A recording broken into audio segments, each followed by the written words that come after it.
Everyone, I am doctor Kanishka Kaushik. Welcome you all on topper stop. So guys, आज जो video है उसमें हम स्पेसिफिकली डिस्कस करेंगे, आप चाहे इसको इंडस्ट्रियल रिलेशन का करंट अफेयर कह लीजिए या फिर स्टैटिक पोर्शन से जो लिंक करके चीज़ें आई हैं अभी करंट अफेयर के अंदर उसको कह लीजिए। ठीक है, माइंड मैप ऐसा नहीं है स्कीम्स के, बस करंट अफेयर जो इंपॉर्टेंट थे और जो मैंने अभी तक आपको नहीं कराए थे, तो मैंने सोचा कि ऐसे सामने आके कराते तो आपके लिए बेटर होंगे। तो चलिए शुरू करते हैं। तो सबसे पहले जो है वो शुरुआत करते हैं डीडीयू श्रम जयते कार्यक्रम से। ठीक है, डीडीयू यहाँ पे क्या है, डेट इज दीनदयाल उपाध्याय श्रम क्रम ज्योति। ठीक है, तो इसके अंदर क्या है बेसिकली कि ये चीज़ जो की गई थी ये 2014 के अंदर शुरू की गई थी। देखिए अभी जो है वो करंट अफेयर की बात की मैंने कि करंट अफेयर के अंदर, इसका मतलब ये नहीं है कि चीज़ें जो है वो अभी जस्ट की गई है, पहले भी शुरू की गई, बट अब उसको किस तरीके से यूज़ किया जा रहा है इसलिए वो करंट अफेयर में पढ़ी जाती है। ठीक है, तो हमें पता है कि जब 2014 में हमारी गवर्नमेंट जो है वो चेंज हुई थी तो उस टाइम पीरियड में क्या हुआ था, मेक इन इंडिया का कंसेप्ट आया था। ठीक है, अब लोगों के मन में मेक इन इंडिया को लेके ऐसे ना हो कि कोई भी चीज़ है, तो इस वजह से ताकि लोगों का सपोर्ट मिल सके और जो इंडस्ट्रियल सेक्टर उसको बूस्ट अप करने का, जो मेक इन इंडिया से कनेक्शन प्रोवाइड करके गवर्नमेंट का एक विजन था उसको बढ़ाने के लिए, उससे प्रमोट करने के लिए इस जो कार्यक्रम था इसकी लॉन्चिंग की गई थी। ठीक है, तो यहाँ पे 2014 के अंदर डेवलपमेंट ऑफ इंडस्ट्रीज के लिए इसको शुरू किया गया था। किस तरीके से डेवलपमेंट ऑफ इंडस्ट्रीज की जा रही थी, तो स्किल ट्रेनिंग के थ्रू। स्किल ट्रेनिंग किसके अंदर, मेक इन इंडिया के थ्रू। तो ये क्या हो गए, ये इसके ऑब्जेक्टिव हो गए जो कि 2014 में शुरू किया गया था। ठीक है, इसके अंदर जो है वो सबसे जो मेन चीज़ की गई थी वो की गई थी शुरुआत श्रम सुविधा पोर्टल की। तो अगर आपके सामने पोर्टल आता है तो आप उससे क्या समझते हैं, पोर्टल इस मतलब कि एक प्लेटफॉर्म जहाँ पे चीज़ें जो हैं वो आसान हो जाती है। ठीक है, तो यहाँ पे आसान जो है वो चीज़ें कैसे हुई, सबसे पहले एक लेबर आइडेंटिफिकेशन नंबर जो था वो प्रोवाइड किया गया। लेबर आइडेंटिफिकेशन नंबर से क्या होता है कि एक कोई भी जो लेबर है या फिर जो ट्रेनी है उसको एक स्पेसिफिक आइडेंटिटी मिलती थी और उसी के साथ जो है 6 लाख यूनिट्स जो हैं उनको टोटल जो है लेबर आइडेंटिफिकेशन नंबर दिया गया। ये जो है ये आपको एग्जाम में LIN के नाम से भी दिया जा सकता है, तो आपको याद रखना है। ठीक है, उसी के साथ हमको क्या पता है कि हमारी कंट्री में टोटल कितनी थी, 44 लेबर लॉज थी।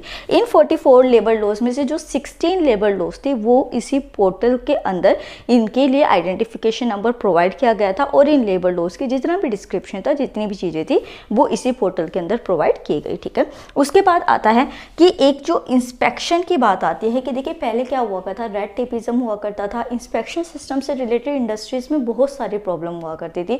तो उसको अपग्रेड करने के लिए, ताकि जो ईज ऑफ डूइंग बिजनेस है वो आसान हो सके, जो मेक इन इंडिया का प्रोसेस है वो आसान हो सके, तो अब मैंडेटरी अपलोडिंग शुरू की गई इंस्पेक्शन रिपोर्ट की विद इन 72 आवर्स। तो मतलब कि जैसे कि आज इंस्पेक्शन हुई है तो ये कंपलसरी कर दिया गया इंस्पेक्टर के ऊपर कि जो भी आपने इंस्पेक्शन करी है, क्योंकि ये देखिए अगर वो लंबे टाइम तक उस चीज़ को खींचता रहेगा तो देयर इज चांसेस ना कि वो थोड़ा सा लूप होल कर दे, करप्शन कर दे। तो इस वजह से 72 आवर्स का जो टाइम है वो इनको दिया गया कि आपको जो 72 आवर्स के अंदर अपनी इंस्पेक्शन रिपोर्ट को प्रोवाइड करना है या फिर अपलोड करना है। ठीक है, उसके बाद आते हैं, ये हमारा हो गया डेट इज डीडीयू श्रम जयते कार्यक्रम। एक चीज़ जो है वो मैं मेंशन करना चाहती हूँ, कल कुछ स्टूडेंट्स के कमेंट भी आए थे और उसी के साथ जो है अभी अपकमिंग भी आ सकता है आपका डाउट कि जैसे हम डेली 3 से 4 जो वीडियोस हैं वो अपलोड किया करते थे टॉपर स्टॉप पे, तो कल एक वीडियो क्यों आई और आज भी एक वीडियो क्यों आई। So guys this is little personal, but मैं जस्ट बताना चाहती हूँ, बीइंग अ एस्पिरेशनल गर्ल तो क्या होता है कि थोड़ा सा आपको सोसाइटी में ज़्यादा स्ट्रगल करना होता है ना। सो मेरे जो है अपकमिंग 4 to 5 एग्जाम्स आ रहे हैं। I have only 2 to 3 months to change my life, या फिर आप ये कह सकते हैं जिस तरीके से मैं अपनी लाइफ को लेकर चलना चाहती हूँ। तो अभी थोड़ा बहुत ज़्यादा प्रेशर है मेरे ऊपर, बट मुझे पता है कि टॉपर स्टॉप को मैं कैसे इस लेवल तक लेके आई हूँ कितने हार्डवर्क के साथ। तो इस वजह से मैं आप लोगों से भी कनेक्शन नहीं तोड़ना चाहती हूँ। आज जो है अभी 2-3 दिन एक वीडियो ही मैं अपलोड कर रही हूँ बिकॉज बहुत ज़्यादा स्कार्सिटी ऑफ टाइम मेरे पास बहुत ज़्यादा प्रेशर है, बट आई ट्राई कि जैसे होता है कुछ नॉर्मलाइज होती हैं चीज़ें तो मैं दूसरी वीडियो भी डालनी शुरू कर दूंगी। ठीक है, तो चलिए शुरू करते हैं। तो नेक्स्ट आता है that is universal account number, that is UAN for EPF। ठीक है, यहाँ पे क्या होता है बेसिकली कि जितने भी जो होते हैं EPF के सब्सक्राइबर्स और that is employee provident fund के सब्सक्राइबर्स होंगे तो उनके लिए एक यूनिवर्सल अकाउंट नंबर जो है वो बनाया जाता है। ठीक है, तो यूनिवर्सल अकाउंट नंबर जो होगा वो कैसे किया जाता है, सेंट्रली कंपाइल करके, क्योंकि यहाँ पे बेसिकली क्या देखिए कि 6 करोड़ के जो हैं वो सब्सक्राइबर्स हैं, मतलब कि 6 करोड़ जो हैं वो EPF के सब्सक्राइबर्स हैं अब उनका जो डाटा है वो अगर इधर उधर रहता है, कोई भी कमी हो जाती है तो उससे क्या होगा, कंप्लेंट्स बढ़ेंगी, कंप्लेंट्स के इश्यूज हो गए, बहुत सारी चीज़ें हो जाती है।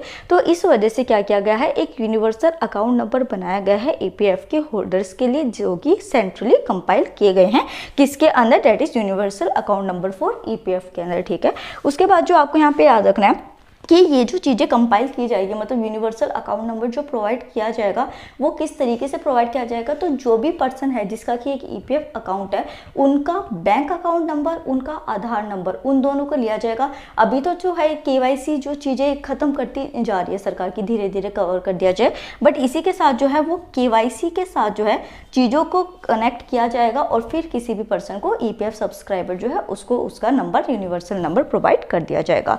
उसी के साथ जो है यहाँ पे आधार कार्ड की और जो ये बैंक अकाउंट की बात है वो क्यों की गई है, ताकि एक यूनिवर्सल इंक्लूजन हो सके। क्योंकि देखिए क्या होता है कि अगर ईपीएफ के अंदर कोई पर्सन है तो उसके एक चांसेस होते हैं कि अगर वो वनरेबल कैटेगरी के अंदर आ रहा है तो भी उसको कुछ सिक्योर किया जा रहा है या फिर कोई सेफगार्ड प्रोवाइड किया जा रहा है। ठीक है, तो इस वजह से यूनिवर्सल इंक्लूजन हो सके तो इन चीज़ों को लिया गया।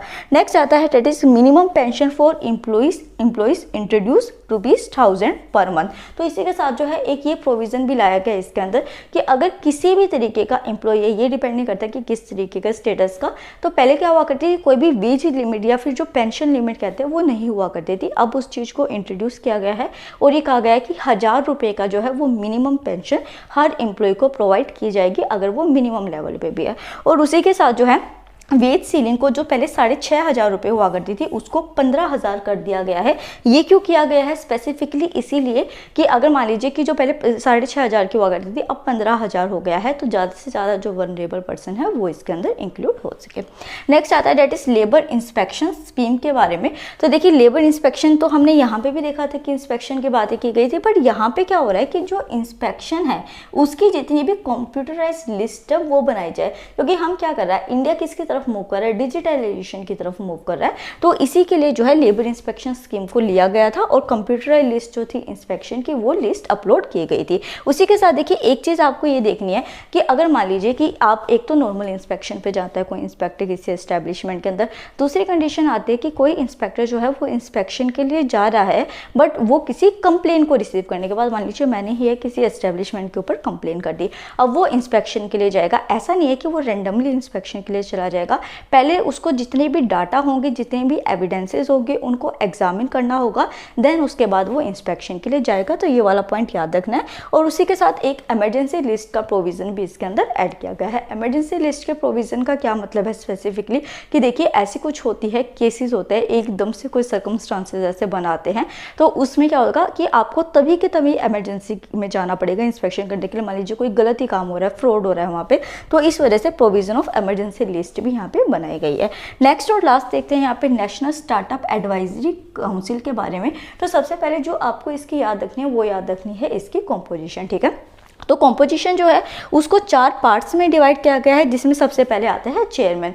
तो आपको याद रखना है कि जो नेशनल स्टार्टअप एडवाइजरी काउंसिल है उनके जो चेयरमैन होते हैं वो होते हैं ministry of commerce and industry. ठीक है, तो पहला तो आपका ये वाला पॉइंट हो गया प्रीलिम से रिलेटेड।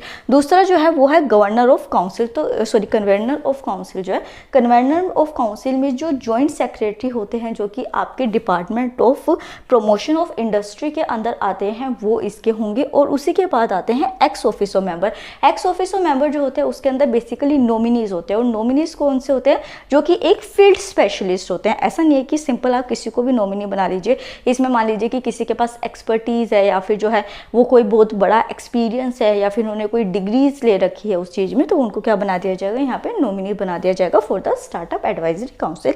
एंड लास्ट आते हैं यहाँ पे नॉन ऑफिशियल मेंबर, जिनको कि अपॉइंट किया जाता है सेंट्रल गवर्नमेंट के थ्रू, और ये भी जो है वो एक्सपर्टीज और उन्हीं के अंदर आते हैं। ठीक है, यहाँ पे देखते हैं कि ये जो नेशनल स्टार्टअप एडवाइजरी काउंसिल है वो बनाई क्यों जा रही है। तो यहाँ पे स्पेसिफिकली जो कल्चर ऑफ इनोवेशन होता है उसको बढ़ावा देने के लिए और उसको और आगे ले जाने के लिए इसको बनाया गया। उसी के साथ जो है क्या होता है कि इनोवेशन, आप देखते हैं आज भी आप जब सरकारी ऑफिसेज में जाते हैं तो वहाँ पे आप देखेंगे कि अभी बैंक्स जो हैं उनके अंदर कंप्यूटर को अभी शुरू किया गया था ना, और जो पुराने लोग थे वो अभी भी उससे डील कर रहे हैं चीज़ों को। तो किस तरीके से इनोवेशन को पब्लिक जो इंस्टीट्यूशंस है उनके अंदर लाया जाए, उन दोनों चीज़ों को कंबाइन किया जा सके, ताकि जो पब्लिक सर्विसेज हम प्रोवाइड करते हैं उनके अंदर भी इनोवेशन हो। ठीक है, तो ये दूसरा पॉइंट हो गया। और लास्ट में सजेस्ट मेजर फॉर स्टार्टअप, ये तीनों हो गए। ये वाली वीडियो जो है वो छोटी है, मैं ट्राई करती हूँ आज नहीं तो कल मैं 2 वीडियोस जो हैं वो लेके आ सकूँ। तो आई होप आप मेरी सिचुएशन को समझेंगे और उसी के साथ आप मेरे को सपोर्ट भी करेंगे by giving a thumbs up to video and channel को सब्सक्राइब करके। Thank you so much.